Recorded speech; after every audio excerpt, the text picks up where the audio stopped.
Knowledge का ताल्लुक education से नहीं होता।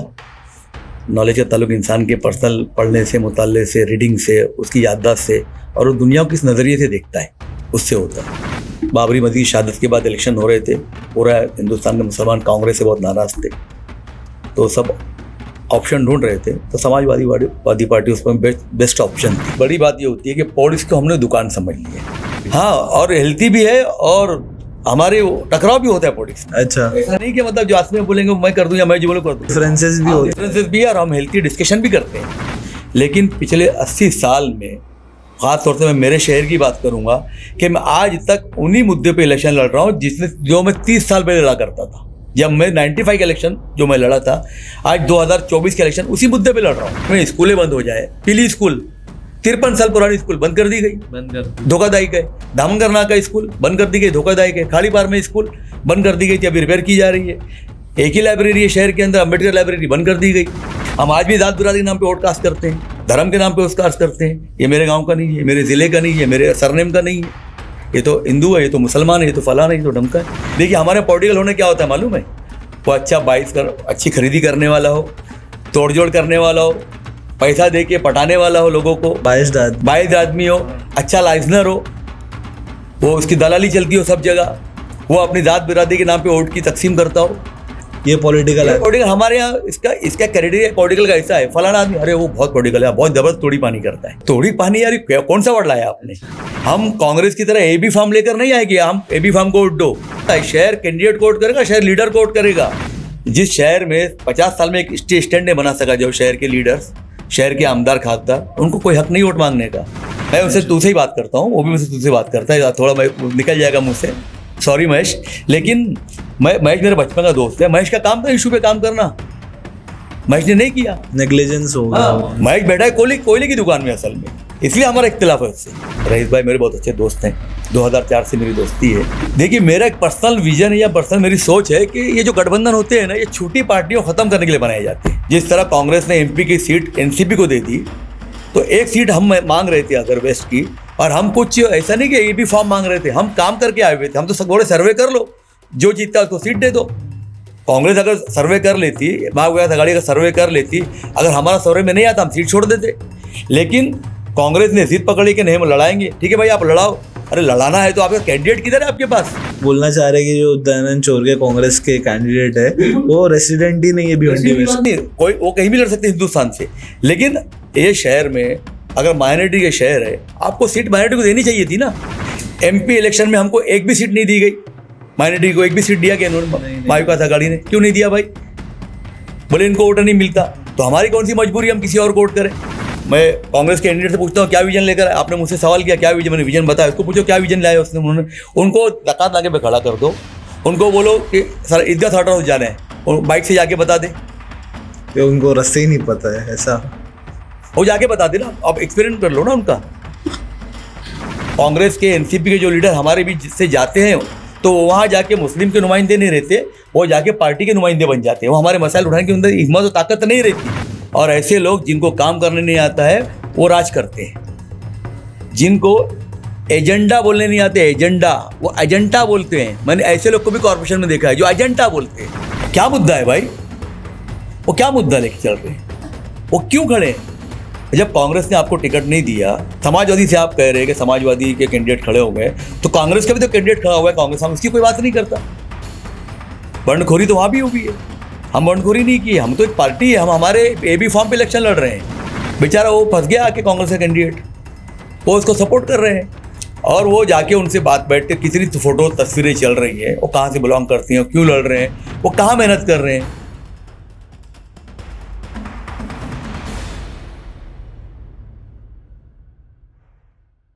लाइफ इन भिवंडी के इस पॉलिटिकल पॉडकास्ट में आप सभी का वेलकम है दोस्तों। इस पॉडकास्ट में हम भिवंडी के पॉलिटिकल सीन के बारे में बात करते हैं। हम फिर हाजिर है एक नए एपिसोड के साथ। आज का हमारा जो 4th एपिसोड है, उसके गेस्ट जो है एक सोशल वर्कर है, पॉलिटिकल एक्टिविस्ट है, भिवंडी की समाजवादी पार्टी के वाइस प्रेसिडेंट है, mister Sheikh Riyaz Tahir. Welcome sir. Thank you. कैसे हैं आप? अल्हम्दुलिल्लाह। कैसा लग रहा है हमारे लाइफ इन भिवंडी के स्टूडियो पे आकर आज? बहुत गुड फील कर रहा हूँ और बहुत प्राउड भी फील कर रहा हूँ कि आपकी जो टीम थी इतने कम अपॉर्चुनिटीज़ के अंदर इतना अच्छा सर्वाइव आप लोग कर रहे हैं, और इस शहर के अंदर एक नई चीज़ आपने शुरू की है। तो मुझे बहुत सारे जो कॉफ़ी विद किरण वगैरह के जो प्रोग्राम थे वो मुझे याद आ रहे हैं कि मैंने देखा था, और आज मेरी खुशकिस्मत है कि आपने मुझे बुलाया और मौका दिया, तो मैं बहुत गुड फील कर रहा हूँ। इट इज़ आवर ग्रैटिट्यूड आपको बुलाना। आप स्टार्ट करते हैं एक बड़े ही बेसिक सवाल के साथ कि आपकी एजुकेशन क्या है, आपने कहाँ से एजुकेट, क्योंकि आप बहुत नॉलेजेबल माने जाते हैं लोगों के बीच। ये नॉलेज का ताल्लुक एजुकेशन से नहीं होता। नॉलेज का ताल्लुक इंसान के पर्सनल पढ़ने से, मुताले से, रीडिंग से, उसकी याददाश्त से, और वो दुनिया को किस नज़रिए से देखता है उससे होता है। मैं बहुत ज़्यादा पढ़ नहीं पाया, मैं बचपन में पढ़ाई की तरफ ध्यान नहीं था मेरा। वालिदैन ने बहुत कोशिश की। शाहदम स्कूल पांजरापुल से मैंने तालीम हासिल की है। 10वीं क्लास तक मैं सिर्फ पढ़ा हूँ, और जो मुझे कुछ शर्म भी नहीं बोलने के लिए, कोई मसला नहीं, क्योंकि तालीम जो है तो सिर्फ आपको एक नंबरिंग का गेम है। ज़िंदगी जो पढ़ाती है वो स्कूल नहीं पढ़ाता। स्कूल नहीं पढ़ाती। तो मैंने ज़िंदगी बहुत पढ़ा है, स्कूल कम पढ़ पाया कि ज़िंदगी ने बहुत पढ़ाया। और ज़िंदगी का बड़ा मसला है कि पहले सबक बाद में देती है, इम्तिहान पहले ले लेती है। आलिमों से नहीं हालातों से सीखा है आपने, मतलब ऐसी बात है। आपके प्रोफेशन के बारे में कुछ बताइए कि आप एक्सेप्ट फॉर पॉलिटिक्स क्या प्रोफेशन? मैं बहुत नीचे से हम लोग ऊपर आए हैं। हम लोग मैंने बहुत सारे, मैंने रिक्शा भी चलाया है, मैंने सब्ज़ी भी बेची है, मैंने बहुत सारे काम किए। लेकिन फिर आहिस्ता आहिस्ता मैं, चाइनीज़ का मेरा रेस्टोरेंट भी था, तो उस हिसाब से बहुत सारे लोग पहचानते मुझे, उस लेवल से भी जानते हैं। उसके बाद मैं, हमारे 2-3 दोस्त लोग मिल के, जिधर राजू, राशन, फराज बाबा और मैं, फराज बाउद्दीन, हम लोगों ने 2006-7 में हमने कंस्ट्रक्शन काम साथ में शुरू किया था। इसमें से अभी राजू साथ में नहीं है, कि बाबा और मैं कर रहे हैं। ठीक है सर, तो आप ये पॉलिटिक्स में आपका इंट्रोडक्शन कैसे हो गया अचानक से सबके बीच में? अचानक से नहीं हुआ, मैं पिछले 94 से मैं पॉलिटिक्स के अंदर हूँ। जब मैं, आज मेरी 152 है, 52 साल का हूँ मैं, 30 साल कम करते हैं, अगर 20-22 साल का मैं था, तो 94 में बाकायदा पॉलिटिक्स में आया क्या, मोहम्मद अली खान साहब बाबरी मस्जिद की शहादत के बाद इलेक्शन हो रहे थे, पूरा हिंदुस्तान के मुसलमान कांग्रेस से बहुत नाराज़ थे, तो सब ऑप्शन ढूंढ रहे थे, तो समाजवादी पार्टी उस पर बेस्ट ऑप्शन थी। तो समाजवादी इसके लिए ही ज्वाइन किया आपने? नहीं, समाजवादी मैं उसके लिए भी ज्वाइन नहीं किया। मैं आपको बताऊं कि मुझे याद है मेरी ज़िंदगी का वो दिन, 30 अक्टूबर 1990, 30 अक्टूबर 1990। बाबरी मस्जिद का इशू आपको पता है, बहुत बड़ा हॉट इशू था उस ज़माने में। बाबरी मस्जिद पे कुछ कार सेवा या कुछ मसला था शहीद करने का, तो उस वक्त वहाँ के CM माननीय मुलायम सिंह यादव जी थे, और उन्होंने अपना राजधर्म निभाया था उस वक्त, उस नेशनल ड्यूटी, उसकी जो नेशनल ड्यूटी निभाई थी, और उन्होंने बहुत अच्छे से उसको निभाया था। हालांकि उनको बहुत ज़्यादा उसके बारे में क्रिटिसाइज किया गया, मुल्ला मुलायम सिंह बोला गया, लेकिन मुझे लगता है कि राजधर्म निभाना चाहिए, और मैं भी अगर कभी रहा तो मैं भी राजधर्म निभाऊंगा, मैं पीछे नहीं हटूंगा। तो तब से हम लोग मुलायम सिंह यादव को पसंद करने लगे थे। हमारा ग्रुप भी, हमारे लोग, फैमिलीज, हमारे इलाके के लोग, भिवंडी के लोग। उसी बीच फिर इलेक्शन से आ गए। 95 में मोहम्मद अली खान समाजवादी पार्टी से MLA लड़ने लगे थे। हमने पूरी ताकत से, उम्र कम थी लेकिन जितनी भी थी पूरी ताकत से उनका साथ दिया। अबू आसिम आदमी साहब बिल्कुल नए पॉलिटिक्स में आए थे, और उनमें भी जोश था, हमें भी जोश था, और उस वक्त हम भिवंडी से मोहम्मद अली खान को जीते थे मोहम्मद अली। तो आपका पॉलिटिकल पास्ट क्या है, आपने क्या कंट्रीब्यूशन किया है पॉलिटिक्स में? पॉलिटिक्स में हमने, देखिए कि सबसे बड़ी बात ये होती है कि पॉलिटिक्स को हमने दुकान समझ लिया है। ये दुकान नहीं है, ये लोगों की खिदमत करने का एक प्लेटफॉर्म है। मैंने की है, मैं समाजवादी पार्टी से ज्वाइन हुआ, हम लोग साथ में अबू आसिम आदमी साहब के साथ बहुत साल तक रहे। फिर 2004 में अबू आसिम आदमी भिवंडी से इलेक्शन लड़े, हार गए, हमने उनका सपोर्ट किया। फिर 2004 में समाजवादी पार्टी का मैं यूथ प्रेसिडेंट बना, तकरीबन 2010 तक यूथ प्रेसिडेंट रहा मैं, 6 सालों तक। हाँ, उसके बाद समाजवादी पार्टी ने, अबू आसिम आदमी साहब ने मुझे कॉप्शन में नगर सेवक बनाया। फिर मैं पार्टी का प्रेसिडेंट बना भिवंडी शहर का। मैंने बहुत सारा, फिर जो मेरे अंदर एक सोशल वर्किंग का जो मेरे अंदर एक जोश है, तो मैंने उसको बहुत इस्तेमाल किया। काफ़ी शहर के अंदर लोग मुझे जानते हैं, मैं लोगों को जानता हूँ, शहर के मसाइल से वाकिफ़ हूँ, शहर के गली कुछ से वाकिफ़ हूँ, तो मज़ा आता है मुझे काम करने में। अच्छा, तो अबू आसिम आजमी साहब का नाम आ रहा था, उनसे आपके काफ़ी अच्छे ताल्लुक है हमने सुने, तो क्यों है, कैसे बने इतने अच्छे ताल्लुक? अबू आसिम आदमी साहब का मेरे अंदर जो बेसिक सोच में देखता हूँ वो है अपनी कौम की सोच। देखिए, किसी भी, अगर आपकी मेरी दोस्ती होगी ना, तो एक सोच की बुनियाद पे होती है। अल्लाह ने परिंदों में जोड़ियां लगाई है, कौवा कौवे के साथ बैठता है, कबूतर कबूतर के साथ बैठता है। तो आपकी जैसी सोच होगी ना, आप वैसी लीडर के साथ रहोगे या वैसी दोस्तों के साथ रहोगे। तो उनके उनके अंदर सोच थी कौम परस्ती की, अपने मुल्क के लिए, यहाँ के दबे कुचले दलितों के लिए, किसानों के लिए, ऐसे लोग के लिए जो समाज के धुतकारे हुए और ठुकराए हुए लोग हैं उनके लिए। और मेरे अंदर भी ये सोच थी कि मैं ऐसे लोग को, यानी कि मैं कोई कमज़ोर है तो उसके साथ खड़े रहना पसंद करता हूँ, बने तो इसके कि कोई ताकतवर है उसके साथ खड़ा रहूँ। वही सोच उनको मेरे करीब लाई। और फिर जाति मेरी पसंद नहीं थी, मैं भी उनकी पसंद था। मैंने सिर्फ पसंद नहीं किया उनको, उन्होंने मुझे पसंद किया है। जितना अबू आसिम आदमी के साथ मैंने दौरे किए महाराष्ट्र में, दिल्ली में जब राज्यसभा मेंबर थे मैं वहाँ गया हूँ, 10 दिन मैं पार्लियामेंट में साथ में था उनके। यूपी जाना रहता है, आसिम के साथ जाते हैं। आसिम में आज भी पर्सनल मेरे बहुत अच्छे ताल्लुकात है, फरहान भाई से, आसिम भाई से, उनकी शादियों में, उनके प्रोग्राम्स में पर्सनल आसिम में इन्वाइट कर मैं जाता भी।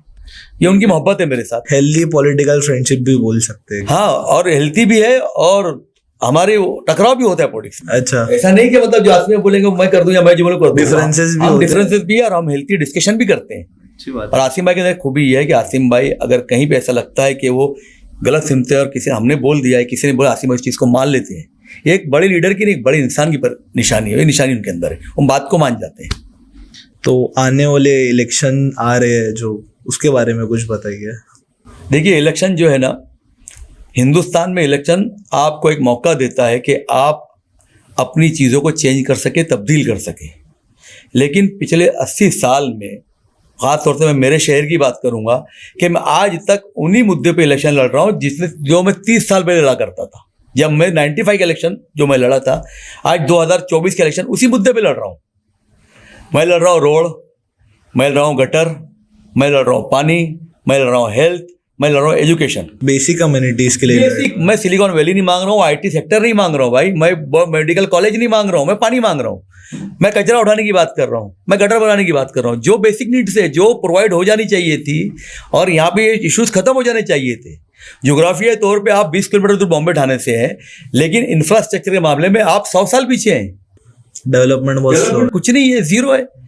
रईस शेख के आने के बाद जो डेवलपमेंट हुआ ईस्ट के अंदर। वेस्ट की हालत तो ये, जो शहर भिवंडी जूना शहर है, जो बोलते हैं हम भिवंडी कर है, वो शहर के वार्ड्स की हालत देखिए, वहाँ की गटर की हालत देखिए, वहाँ के रास्तों की हालत देखिए, धूल मिट्टी, पानी रोड पे बह रहा है, पानी टॉयलेट का पानी नल के पानी में आ जाता है। 1973 में ड्रेन लाइन डाली गई थी, आज तक बदली नहीं की गई। पानी की लाइन 1973 की डाली गई थी, आज तक बदली नहीं की गई। 13 टाकी 2012 में बनी, आउटलेट है, इनलेट ही नहीं है, पानी आएगा कहाँ से उसमें? आई टाकी बना दी गई। ये शहर में स्कूलें बंद हो जाए, पीली स्कूल 53 साल पुरानी स्कूल बंद कर दी गई, बंद कर दी। धोखादायक है। दामनगरना का स्कूल बंद कर दी गई, धोखादायक है। खाड़ी पार में स्कूल बंद कर दी गई थी, अभी रिपेयर की जा रही है। एक ही लाइब्रेरी है शहर के अंदर, अम्बेडकर लाइब्रेरी बंद कर दी गई। PCS जो होते हैं, हेल्थ सेंटर होते हैं छोटे छोटे, वो सारे बंद पड़े हैं। तो ये शहर में यार, मैं जब मैं 95 में इसी मुद्दों पे इलेक्शन लड़ रहा हूँ, 2024 में इसी मुद्दों पे लड़ रहा हूँ, तो मुझे नहीं, पूरे शहर को सोचना चाहिए कि हमारा बेसिक मुद्दा अब क्या होना चाहिए। हम आज भी जात बिरादरी के नाम पे वोट कास्ट करते हैं, धर्म के नाम पे वोट कास्ट करते हैं। ये मेरे गांव का नहीं है, मेरे जिले का नहीं है, मेरे सरनेम का नहीं है, ये तो हिंदू है, ये तो मुसलमान है, ये तो फलाना है, ये तो ढमका है। अरे भाई, शहर के नाम पे वोट कीजिए, शहर के मुद्दों के नाम पे वोट कीजिए, डेवलपमेंट के नाम पे वोट कीजिए। बहुत स्ट्रॉन्ग व्यूज है आपके। तो मेरा पहले से ये स्ट्रॉन्ग व्यूज, मैं हमेशा कहता हूँ कि सियासत के अंदर आप जात बिरादरी और आप नेपोटिज्म को मत लाइए, आप काबिल इंसान को मौका दीजिए। और आपने देखेंगे काबिल इंसान जब किसी अच्छी पोस्ट पे आता है तो किस तरह वो चेंज करता है। तो इलेक्शन में अगर काबिल इंसान की बात आती है, पर्सनली किसको सपोर्ट कर रहे हैं इस इलेक्शन में? देखिए, मैं मेरे जो बिलोंग करता समाजवादी पार्टी से, तो और इत्तेफाक ऐसा है कि हमारे पास कैंडिडेट जो हैं वो दोनों कैंडिडेट बहुत स्ट्रांग है, चाहे रियाज आज़मी हो चाहे रईस शेख हो। रईस शेख का काम आपने देखा। रियाज आज़मी एक पढ़ा लिखा समझदार इंसान है, मास्टर ऑफ केमिस्ट्री है। उसके एक लोग कहते हैं मुझे, बहुत सारे लोग, जब हम लोग लेकिन 2 साल पहले निकले थे, कि वो नॉन पॉलिटिकल है। मैंने कहा भैया, उसकी वो खामी ना उसकी खूबी बन जाएगी, क्योंकि हम इतना ये नॉन पॉलिटिकल पे थोड़ा फोकस करिए ना, कि नॉन पॉलिटिकल लोग कहते हैं नॉन पॉलिटिकल। देखिए, हमारे पॉलिटिकल होने क्या होता है मालूम है? वो अच्छा अच्छी खरीदी करने वाला हो, तोड़जोड़ करने वाला हो, पैसा दे के पटाने वाला हो लोगों को, बाइस्ड आदमी हो, अच्छा लाइजनर हो, वो उसकी दलाली चलती हो सब जगह, वो अपनी जात बिरादरी के नाम पे वोट की तकसीम करता हो। ये पॉलिटिकल है। पॉलिटिकल हमारे यहाँ इसका क्राइटेरिया पॉलिटिकल का ऐसा है, फलाना आदमी अरे वो बहुत पॉलिटिकल है, बहुत जबरदस्त तोड़ी पानी करता है। तो तोड़ी पानी यार कौन सा वर्ड लाया आपने? ठीक है, नॉन पॉलिटिकल मेरी नज़र में कोई लफ्ज़ है ही नहीं। नॉन पॉलिटिकल सिर्फ जानवर होते हैं। 1000 हिरन खड़े हैं, एक शेर आता है हिरन मारता है, बाकी 9999 देखते रहते हैं, वो होते नॉन पॉलिटिकल लोग। जो जुमला बोलते हैं ना नॉन पॉलिटिकल हूँ, सबसे बड़ा पॉलिटिकल आदमी वो होता है। हमारे यहाँ तो हर जगह ट्रस्ट, छोटे मोटे ट्रस्ट के अंदर पॉलिटिक्स चलती है। CNRC में शाहीन बाग हमने बनाया था, आपकी टीम हमारे साथ थी उस वक्त, पूरी भिवंडी मिलके वहाँ पर थी। वहाँ पे हम लोग रोड गटर पानी के लिए परेशान नहीं थे, हम परेशान थे अपने पेपर्स के लिए। डॉक्यूमेंटेशन, पेपर नहीं थे तो बोल के तो नारा लगाए थे पेपर नहीं दिखाएंगे, अरे रहते तो दिखाते ना। तो वो डॉक्यूमेंटेशन का जो काम, रियाज भाई का जो विजन था, वो विजन उस तरीके से समझिए कि उसने पहले उस विजन पे काम किया कि तुम्हारे पास Aadhaar card, election card, PAN card है तभी तो वोट दे पाओगे आप। वही नहीं रहेगा तो क्या करोगे? गटर, रोड, नाली, संडास तो बनते रहेंगे भाई। रियाज ने 1.5 लाख लोगों के काम सही करके दिए हैं और आगे चालू है। रोज 1000 आदमी विजिट करते हैं हमारे 10 ऑफिस के ऊपर आज भी। तो हम एक काम लेके उतरे हैं, एक अच्छा पॉलिटिकल विजन लेके उतरे हैं, शहर के डेवलपमेंट के लिए हम उतरे हैं। हम कांग्रेस की तरह AB फॉर्म लेकर नहीं आएंगे, हम AB फॉर्म को वोट दो, हम AB फॉर्म को वोट नहीं करेंगे। शहर AB फॉर्म को वोट नहीं करता है, शहर कैंडिडेट को वोट करेगा, शहर लीडर को वोट करेगा। हम AB फॉर्म को वोट नहीं करेंगे, ये शहर ने डिसाइड किया है। यही मुद्दे है क्या आपके रियाज आजमी के इलेक्शन के मुद्दे? यही होने वाले? बिल्कुल, हमारा मुद्दा शहर का डेवलपमेंट है। कल सुबह अजीज को बॉम्बे थिएटर जाना है। अजीज एक मिडिल क्लास आदमी है, ओला कर नहीं सकता बुक घर से। अजीज क्या करेगा? या तो ST स्टैंड पे आए, ऐसी बस है जिसमें हॉर्न के सिवा सब बजता हो, वैसी बसें वहां पर है। वो ST स्टैंड कम, स्विमिंग पूल ज्यादा लगता है बारिश के अंदर। जिस शहर में 50 साल में एक ST स्टैंड नहीं बना सका, जो शहर के लीडर्स, शहर के आमदार खासदार, उनको कोई हक नहीं वोट मांगने का। वो या तो कल्याण जाए या टाना जाए, लोकल पकड़े, परेशान हो, धक्के खाए। आपने कनेक्टिविटी क्या दी शहर को? पब्लिक ट्रांसपोर्ट क्या दिया आपने? बम्बई से इतने करीब होने के बावजूद हम बम्बई जाने के लिए परेशान हैं। इस इलेक्शन में ये मुद्दों के बीच में ऐसा क्या हो सकता है कि पब्लिक ट्रांसपोर्ट बेटर हो जाए भिवंडी में, कि और कनेक्टिविटी बढ़ जाए और कुछ अपॉर्चुनिटी आ जाए लोगों के पास? आप यहीं पैदा हुए हो भिवंडी शहर के अंदर। हाँ। बराबर। शहर के बारे में कभी सोचा आपने? शहर के जुग्राफियाई तौर पे हम कैसे हैं? नहीं सोचा। मैं आपको बताता हूँ। ये शहर जो है ना हमारा, ये जुग्राफी तौर पे थाना जिले का सबसे बेहतरीन शहर है। आप साईं बाबा बाईपास में चले जाए, वहाँ से आपको 2 घंटे में पूना पहुँच सकते हैं, 2 घंटे में नासिक पहुँच सकते हैं, 1 घंटे में बॉम्बे पहुँच सकते हैं, 3 से 4 घंटे में सूरत पहुँच सकते हैं, गुजरात। हमारा जो रेलवे स्टेशन है, 1951 में रेलवे स्टेशन बना, भिवंडी रोड रेलवे स्टेशन। उस रेलवे स्टेशन की खासियत ये है कि ईस्ट वेस्ट साउथ नॉर्थ सबको जोड़ देता है वो। आपको चर्चे गेट जाना है, आप वाया वसई चर्चे गेट जा सकते हैं। आपको गुजरात जाना है, आप वाया वसई गुजरात जा सकते हैं, हरियाणा जा सकते हैं, पंजाब जा सकते हैं, दिल्ली जा सकते हैं। आपको साउथ इंडिया जाना है, आप पनवेल होते हुए, कोकण रेलवे होते हुए, गोवा होते हुए साउथ पूरा आप जा सकते हैं। तो मतलब आपको यूपी जाना है, आप वाया कल्याण यूपी जा सकते हैं, महाराष्ट्र में महाराष्ट्र सिटी जा सकते हैं, वाया पूना आप साउथ फिर जा सकते हैं। आपको वीटी जाना है, आप दीवा होते हुए आप वीटी जा सकते हैं। ये इतना अच्छा रेलवे स्टेशन, इतना अच्छा शहर जो बॉम्बे के बिल्कुल करीब है। आपको पता होना चाहिए कि एशिया का सबसे बड़ा हमारे पास हब है टेक्सटाइल एक्सपोर्ट का। नहीं, आपने जितने भी अतराफ में गोडाउन है आपके यहाँ, एशिया का सबसे बड़ा है। अगर वेयर हाउस का टोक्यो जापान में कोई फैक्ट्री है जो कोई इलेक्ट्रॉनिक चीज़ बनाती है, तो उसके पास भिवंडी का 02522 हमारा कोड नंबर है। उसके बाद है 02522 है उसका भिवंडी का, ताकि उसका यहाँ पर गोडाउन है, चाहे न्यूयॉर्क में रहे, चाहे साउथ अफ्रीका में रहे, जोहान्सबर्ग में, उसके पास यहाँ का नंबर है भिवंडी का।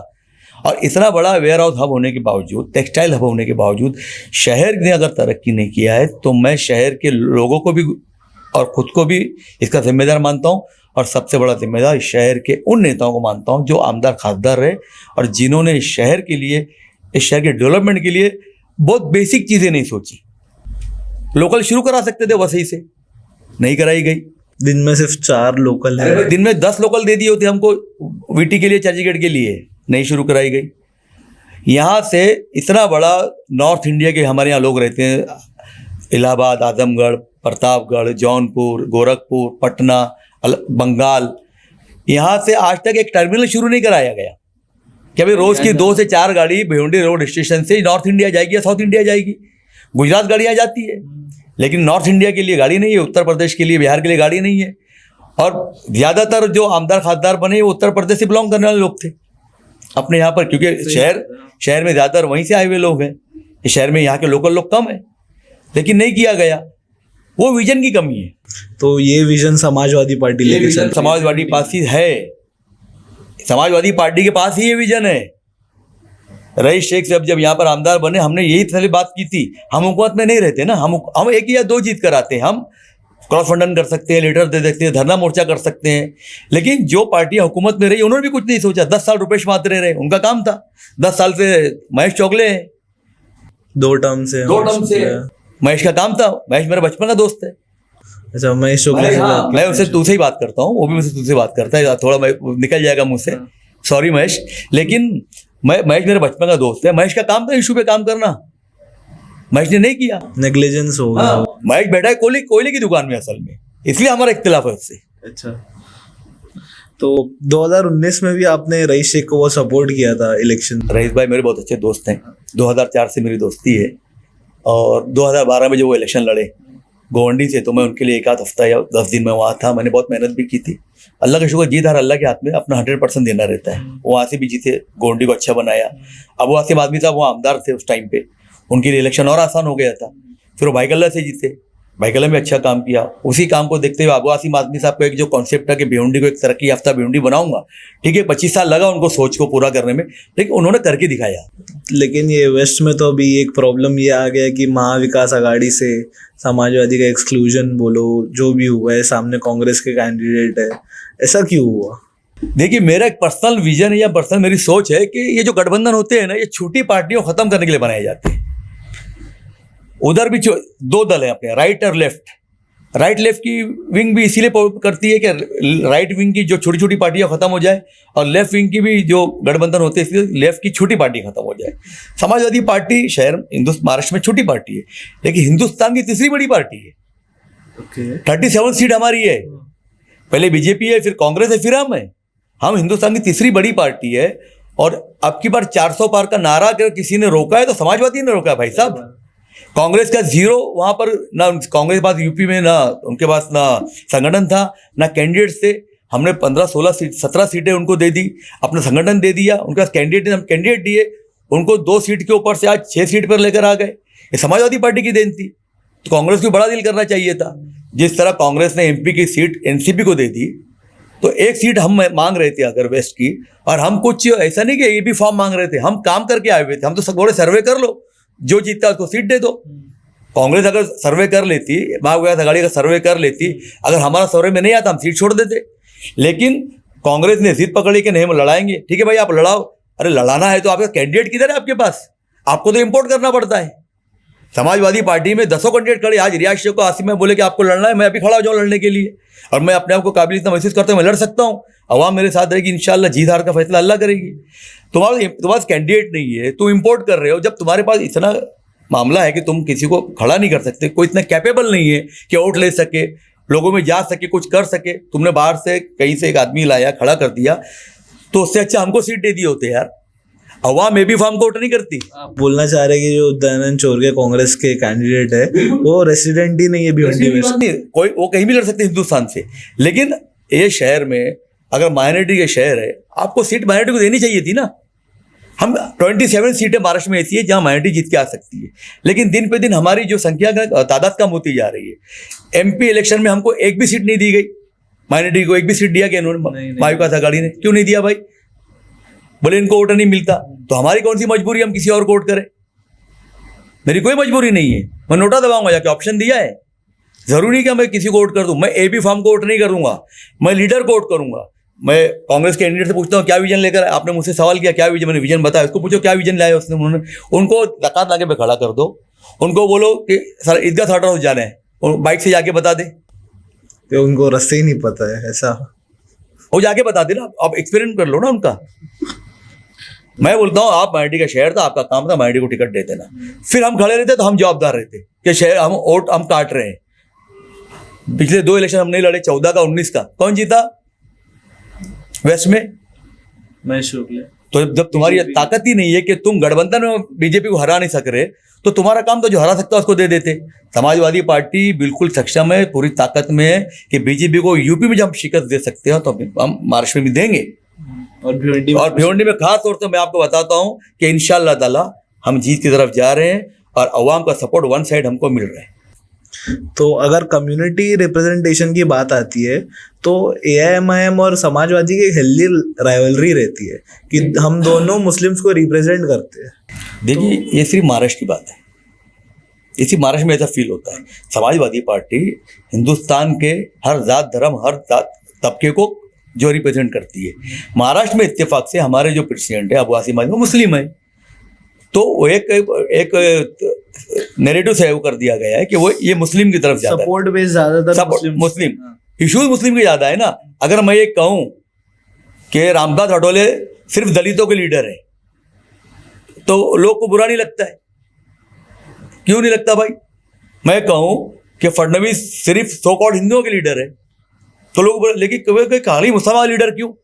भाई मुसलमान के पास प्रॉब्लम ज्यादा है, मुसलमान के मसाइल ज्यादा है, मुसलमानों के पास तकलीफें ज्यादा है, मुसलमानों पे जुल्म ज्यादा हो रहा है, मुसलमानों पे हिजाब है, गौ हत्या है, मॉब लिंचिंग है, बुलडोजर कल्चर है, अपना दाढ़ी टोपी है, मदरसा है, मस्जिद है, कितने मसाइल है।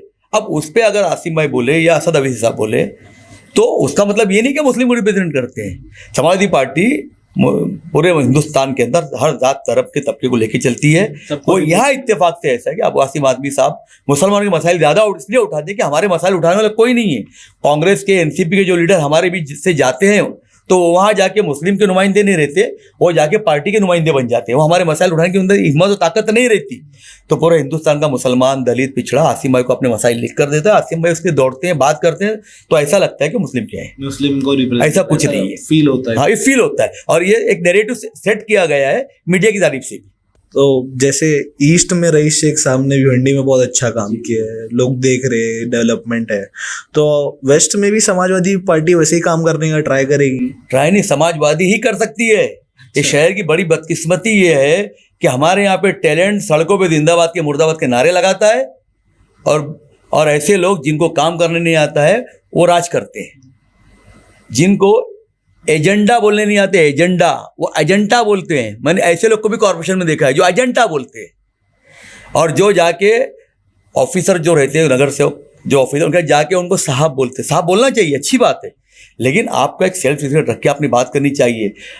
आप पिछली महासभा का वो रिकॉर्ड उठा लीजिए, कितने नगर सेवक ने कितने इश्यूज वहाँ पे रेस किए हैं, किसने कितनी बात की है, आप देखिए ना। घूम फिर के 4 से 5 लोग बोलते हैं, ऊपर से भी उनको इशारे ऐसे और ऐसे हो जाते हो बैठ जाते हैं, ऐसे और ऐसे इशारे होते हो बैठ जाते हैं। जब तक हमारे यहाँ पर शहर के लिए अपने वार्ड के लिए ये सोच नहीं बनेगी कि मेरे शहर के लिए कौन अच्छा है, मेरे वार्ड के लिए कौन अच्छा है। हम वोट किस बुनियाद पे दे रहे हैं? हम वोट बात दे रहे हैं जात के नाम पर, दोस्ती के नाम पर, सरनेम के नाम पर, इलाके के नाम पर। डेवलपमेंट के नाम पे वोट नहीं करते, डेवलपमेंट होगा नहीं। जब तक हम इन चीज़ों से निकलेंगे नहीं तब तक शहर के ऊपर ऐसे ही लोग राज करते रहेंगे। तो अभी के इलेक्शन में इतनी सारी पार्टीज, इंडिपेंडेंट कैंडिडेट्स है वेस्ट में भी ईस्ट में भी, तो उसमें समाजवादी का लेवल कहाँ पर देखते हैं आप खुद की वर्किंग के हिसाब से? आज की तारीख में बताता हूँ, सीधा सीधा दोनों तरफ मुकाबला है। रईस शेख का मुकाबला है शिंदे सेना से, रियाज आजमी का मुकाबला है बीजेपी से। इसके अलावा कोई पार्टी मुकाबले में नहीं है। आज़ाद कैंडिडेट जो खड़े हैं आज, आज़ाद कैंडिडेट जो खड़े हैं बहुत नामचीन है, कई साल तक भिवंडी में राज भी किया है। वो बताए ना क्यों खड़े हैं, उनका क्या मुद्दा है? क्या मुद्दा है भाई? वो क्या मुद्दा लेके चल रहे हैं? वो क्यों खड़े हैं? जब कांग्रेस ने आपको टिकट नहीं दिया, समाजवादी से आप कह रहे हैं कि समाजवादी के कैंडिडेट खड़े हो गए, तो कांग्रेस का भी तो कैंडिडेट खड़ा हुआ है, कांग्रेस हम उसकी कोई बात नहीं करता। बंडखोरी तो वहां भी हुई है, हम बंडखोरी नहीं की, हम तो एक पार्टी है, हम हमारे AB फॉर्म पे इलेक्शन लड़ रहे हैं। लेकिन वहां तो इंडिपेंडेंट कोई अगर लड़ रहा है तो कांग्रेस सवाल क्यों नहीं करती? कांग्रेस के बड़े बड़े लीडर अंदर सपोर्ट कर रहे हैं उसको, बेचारा वो फंस गया आके कांग्रेस का कैंडिडेट, वो उसको सपोर्ट कर रहे हैं। और वो जाके उनसे बात बैठते, कितनी फोटो तस्वीरें चल रही हैं, वो कहाँ से बिलोंग करती हैं, क्यों लड़ रहे हैं, वो कहाँ मेहनत कर रहे हैं, वो किसको हराने आए, किसको जिताने आए। बेसिक है रियाज समाजवादी पार्टी और बीजेपी, समाजवादी पार्टी शिंदे सेना, उसके अलावा कुछ नहीं है शहर के अंदर। ये कंपटीशन है, आप सर्वे करा लीजिए सर। अच्छा, आप सर्वे करा दीजिए, मेरे को वापस बुलाइए कि नहीं राजू आपकी बात गलत है। यही एक बेसिक कंपटीशन आपको लगता है? बेसिक कंपटीशन है, बाकी सब वोट कटवा है।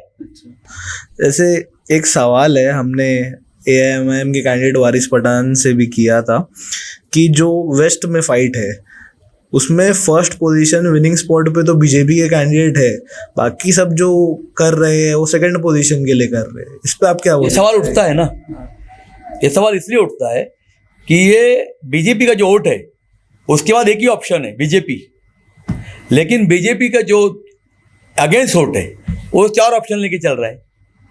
मैंने कहा ना कि 88 करोड़ वोट अगर गिरता है जिसमें 37% बीजेपी ले जाती है, 53% के अंदर पूरा हिंदुस्तान वोट ले रहा है, तो बीजेपी एक अच्छा वोट परसेंटेज लेके चली जा रही है। तो वो हिसाब से जो है वो जी विनिंग हो जाते हैं। बीजेपी के वोट के पास कोई कंफ्यूजन नहीं है, उनको करना है बीजेपी कमल को वोट।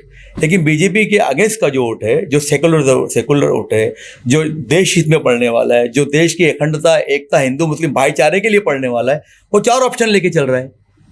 वो कांग्रेस भी लेके चल रहा है, वारिस पठान भी लेके चल रहा है, समाजवादी भी लेके चल रहा है।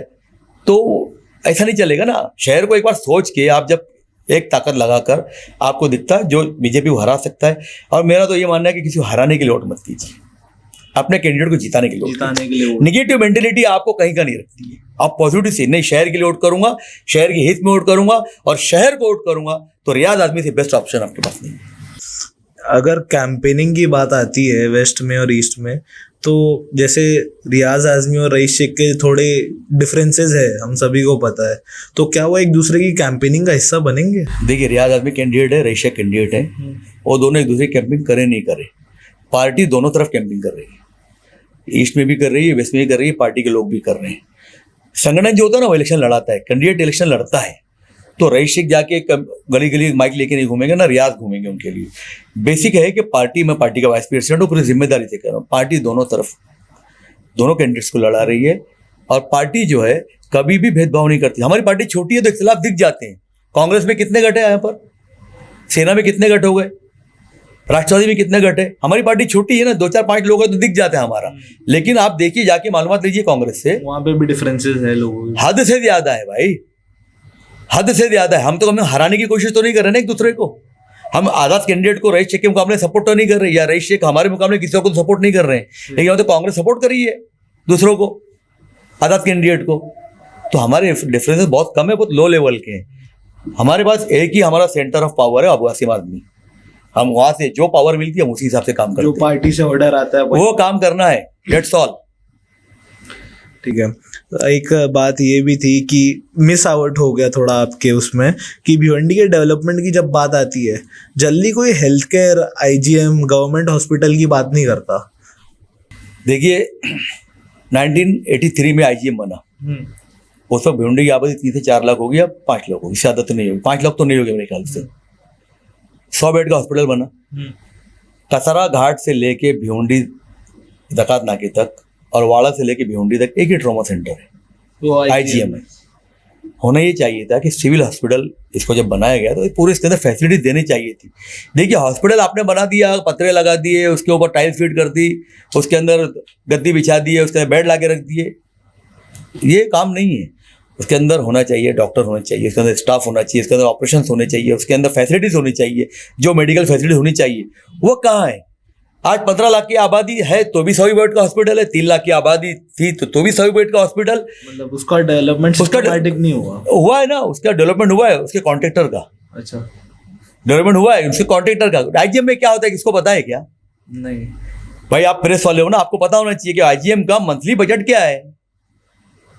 नहीं आइडिया। IGM में खाना, पेशेंट को खाना दिया जाता है, तो खाने के महीने की कितना बिल निकलता है, वहाँ की बेडशीट और उसके वहाँ का जो कपड़े धोने के लिए लॉन्ड्री में जाते हैं उसका बिल कितना आता है, वहाँ मिशन तो मिसिंग है। क्यों? देखिए, मीडिया जो होता है सच्चाई सामने लाता है। सॉरी फॉर इस बात के लिए माफी चाहता हूँ, मीडिया सच्चाई सामने लाता है, आपको लाना पड़ेगी। आप टारगेटेड पॉइंट कीजिए कि अब IGM, तो आप एक महीने सिर्फ IGM में बता दीजिए कि IGM में क्या हो रहा है घोटाला। गवर्नमेंट के PCS सेंटर है जो हमारे कॉर्पोरेशन चलाती है, पब्लिक, ये जो छोटे छोटे अलग अलग इलाकों में जो हमारे डिस्पेंसरी सब बंद पड़ी है। बजट तो बन रहा है, बजट तो बन रहा है ना हमारे। आपको मालूम है एक बहुत बड़ा करप्शन और होता है एजुकेशन फील्ड के अंदर। एजुकेशन में बहुत बड़ा करप्शन है। आप जब घर पट्टी भरते हैं तो उसके अंदर आपसे शिक्षण कर लिया जाता है, एजुकेशन टैक्स लिया जाता है। आज टीचर्स का जो मामला है, टीचर्स की जो जिला बदली होती है, 2-2, 5-5 लाख दे के लोग, अभी हमारे यहाँ क्या टीचर बाहर से आते हैं, कोई अकोला से आ रहा है, औरंगाबाद से आ रहा है, बुल्ढाना से आ रहा है, नांदेड़ से आ रहा है, जैसा उनको सैंक्शन वो आ जाते हैं। फिर वो क्या करते हैं कि यहाँ कुछ पैसे खिला के अपने गाँव में ड्यूटी ले लेते हैं। 2 लाख 5 लाख ऐसा लोग इल्ज़ाम लगाते हैं, उसमें क्या सच्चाई मुझे पता नहीं है। ये होता है। फिर हमारे यहाँ पे कुछ टीचर जो है उनको लीडर बनने का शौक है, वो लीडर बने घूम रहे हैं, CRC बोलते हैं उनको। वो एक मसला है। मेरा ये बोलना है कि हर आदमी जिम्मेदारी से काम करे, अपनी पोस्ट का सही इस्तेमाल करे और जिस काम की वो तनख्वाह ले रहे हैं उस तनख्वाह को हलाल करे। ये मेरा बोलना है। करप्शन को इरेडिकेट करना बोलो या कंट्रोल करने के लिए समाजवादी पार्टी क्या वर्क कर सकती है? हेल्थ केयर में हो गया, एजुकेशन में हो गया, कॉर्पोरेशन में। देखिए, कोई भी सियासी पार्टी करप्शन को रोक नहीं सकती। करप्शन आपको भी को रोकना पड़ेगा, एक कॉमन मैन को रोकना पड़ेगा। कॉमन मैन के पास पेपर की कमी रहती है, कॉमन मैन के पास वक्त की कमी रहती है। वो चाहता है बगैर लाइन लगाए कुछ दे दिला के मेरा काम हो जाए। करप्शन को हम बढ़ावा देते हैं, मैं बढ़ावा देता हूँ। टोल नाके पे मैं टोल नहीं भरता हूँ, मैं भाऊ साहब दादा लिखा हुआ रहता है, मैं उसको हुला पाट दे के निकल जाता हूँ गाड़ी लेके। 20 रुपए के लिए तेरी 1.5 करोड़ की गाड़ी है तो 50 रुपये टोल भरने डर रहा है, और उसको शान समझ रहे हैं। प्राउड फील करते हैं कि भाई अपने को टोल नहीं लगता है। तू 1.5 करोड़ की गाड़ी 50 लाख की गाड़ी लेके निकला है और तू 30 रुपये टोल नहीं भर रहा है। अभी तो फ्री कर दिया शिंदे सरकार ने। तो करप्शन मैं बढ़ाता हूँ। करप्शन अवाम चाहेगी तो ही खत्म होगा। आप वो फिल्म आई थी एक, लगे रहो मुन्ना भाई, कौन सी गांधीगिरी में, उसे करप्शन रोकने कुछ तरीके बताया था। ठीक है, फिल्म है, लेकिन फिल्म से इंस्पायर होना चाहिए और उसे कुछ एक्टिविटीज करनी चाहिए।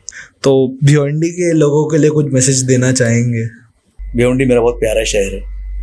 मैं कहीं भी जाता हूँ, मैं कहीं भी जाऊँ, यूरोप चला जाऊँ, गया नहीं हूँ, कहीं भी जाऊँ तो मुझे शहर याद आता है। खूबसूरत शहर है, खूबसूरत बाशिंदे हैं। हम लोग बॉम्बे जाते हैं या कहीं और जाते हैं, रात में कोई भूख लगती है तो खाना नहीं मिलता तो भिवंडी की याद आती है कि भिवंडी में रात में 3 बजे भी खाना मिल जाता है।